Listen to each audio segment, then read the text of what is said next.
Hi Algebra 2. Here is the first in a series of little short videos to go over the homework that was assigned on Big Ideas in case you need a little extra support. I will be doing the even sections. Miss Moach will be doing the odd sections. So let's get into it. This is 9.2. Here is your assignment for Big Ideas. Which you should have done already, but in case you didn't know how to do something, I'm going to work through the answers. So number 4, which one doesn't belong? So negative 90 degrees means I came back clockwise. That is going to be where negative 90 would sit.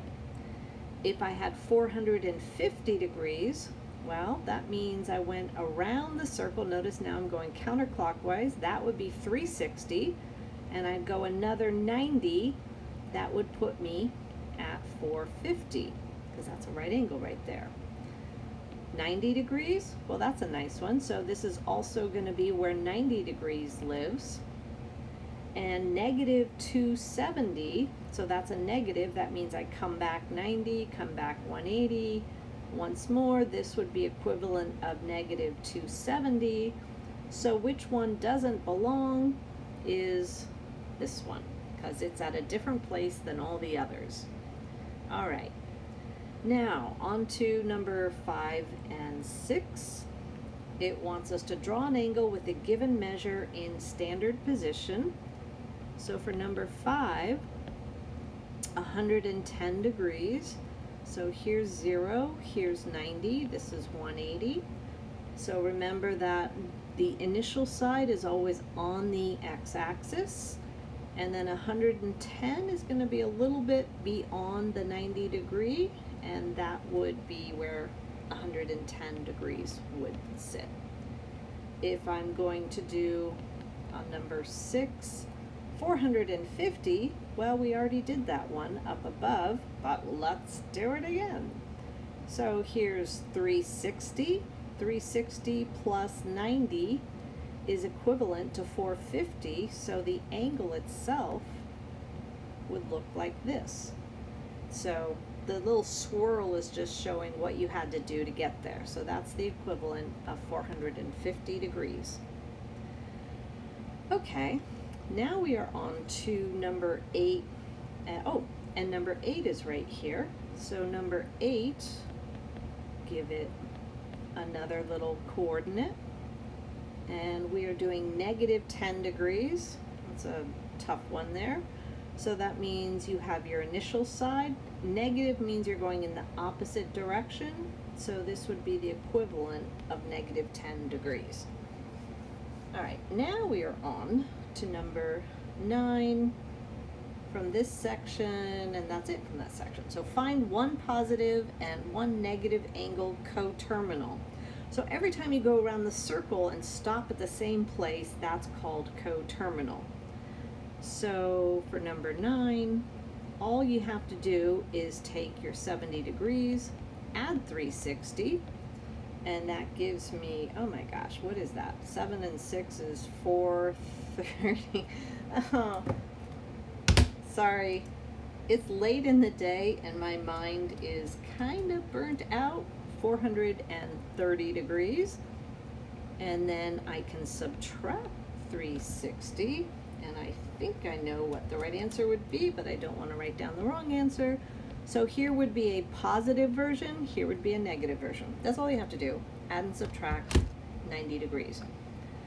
360, sorry. I am really tired. Okay. So we have gone up through number 9. So now we're doing 14, 17, and 18. All right, convert degree measure to radian. All right, your conversion factors. Pi over 180. This is if you are going into radian mode, because you're going to cancel your degrees. So I'm writing it again. Oh, I shouldn't do this when I'm so tired. Okay, so this is what you use to get into radians. You multiply by 180 over pi if you're wanting to convert radians into degrees. Those are your conversion factors. So on 17, they give us pi divided by 9, which means I'm going to convert this into degrees, So I multiply by 180 over pi so that my pi's can cancel, and 9 goes into 180 twice.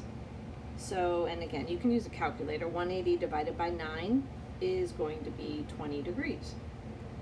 If I were to take number 18, I totally skipped number 14. I'll come back to it. This one is 3 pi over 4. So we're also going to convert into degrees. So we also multiply by 180 over pi. So the pi's will cancel, which means I'm left with degrees. 4 goes into 180 45 times, and multiplying 3 times 45, again, you can use a calculator, will be 135 degrees. Now, going back for the one I missed, number 14, this came to us in degrees. So if I multiply that one by pi over 180, what happens is my degree sign cancels, which is going to leave us with radians, and then I would reduce. Now, on my calculator, your scientific have it as well, I have something that will just reduce my fraction for me. This reduces to 7 pi over 4. And if you've done any of the unit circle work that we talked about, you can then look at your unit circle. 315 is the same as 7 pi over 4. All right, next set. These are just going to be multiple choice, and so you just have to match which angle goes with which diagram. So this also would help if you had so I can see a few things. So I noticed that 600 is more than 360. So how much more? So if I were to do 600 divided by 360, you would see that you get 1 and 0.6 repeating. So that's 1 and 2/3. So what you see here is this went around the circle once, and then another 2/3 of the way is going to be right there. So 600 is going to go with B. 5 pi over 6. Well, again, if you look at your unit circle, 5 pi over 6. Remember, pi is 180? So pi over 6, 180 divided by 6 is 30. 30 times 5 is 150. So 5 pi over 6 is the same thing as 150. And this is 180. So you can see that this is basically 5 pi over 6. So this one gets A. Then we have two negatives here. Pi over 4 is 45 degrees, because that's 180 divided by 4. And 45 with a calculator times 9, this is equivalent to negative 405, which again is more than 360. And it's negative, so notice I'm going in the negative direction. I went more than 360. So this one is going to be D. And by process of elimination, we have negative 240, which makes sense because this would be negative 270 if I kept going. So that's going to be C. Whew, okay. Now for our last problem, number 35, it wants us to use our calculator. So first thing, make sure that your calculator is in degree mode. If you're not in degree mode, you're going to get some really interesting answers.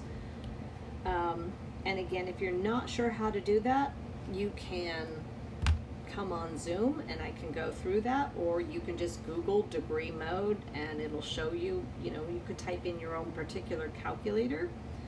But hopefully you know how to do that because you did have to do it last year in geometry. So cosecant 10 pi over 11. Now what's tricky here is I have to take back what I just said because this particular one is in radians. So you want to go into your calculator and you want to make sure you put it in radian mode. Whenever you see a pi in the argument, you need to be in radian mode. Now cosecant, you don't have that key, because remember that's the reciprocal of sine. So what you're going to do on your calculator is you are going to enter 1. Then you're going to hit divided by sine. And then it's going to put a parenthesis there automatically. You will enter 10. If you know how to, I would just use your actual pi key on your calculator. Again, divided by 11. You're taking, because this is equivalent to 1 over sine 10 pi divided by 11. It's a reciprocal function. When you do that, so let me change my mode into radian, and I go 1 divided by sine 10, I have to hit my second key to get my pi, divided by 11, I get 3.549. So make sure you can get that answer on your calculator, and then what I would recommend you do is you immediately put your calculator back into degree mode, because most of the time in this chapter, for right now, we're going to be in degree mode. All right, I hope that helped.